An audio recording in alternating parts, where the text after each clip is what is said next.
Hello बच्चों, so the question here is unpolarized light falls on two polarizing sheets placed one on the top of the other.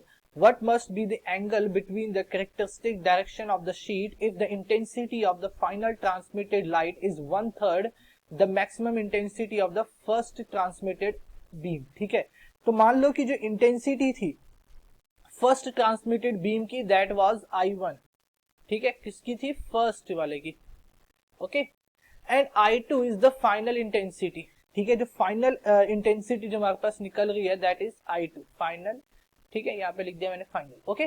तो अब question क्या बोल रहा है कि 1/3 होना चाहिए मैक्सिमम का, यानी कि जो फर्स्ट इंटेंसिटी फर्स्ट बीम जो ट्रांसमिट हो रही है उसकी मैक्सिमम इंटेंसिटी का that should B 1/3 final intensity, ठीक है। तो मैं लिख सकता हूं कि I2 मेरा इक्वल है I1/3 के। I2 किसके इक्वल है? I1/3 के।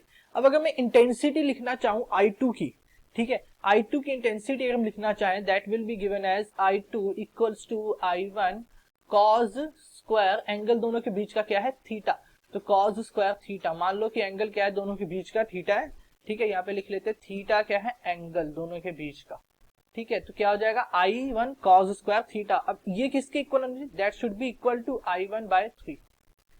किसके इक्वल होना चाहिए? I1/3 के इक्वल होना चाहिए, ठीक है। तो इसे सॉल्व करो, ये आ जाएगा मेरे पास cos square theta is equal to 1/3 और I can write it as cos theta equals to 1/√3, ठीक है। तो यहां से थीटा क्या आ जाएगा? कॉस इनवर्स 1/√3, यानी कि इसे मैं लिख सकता हूं थीटा इज 55 डिग्री, ठीक है। कॉस इनवर्स 1/√3 क्या होता है मेरा? 55 डिग्री होता है, ठीक है। तो ये मेरा आंसर होगा, ये आएगा दोनों के बीच का एंगल। सो ऑप्शन बी मेरा करेक्ट है। I hope you understand it well. Thank you.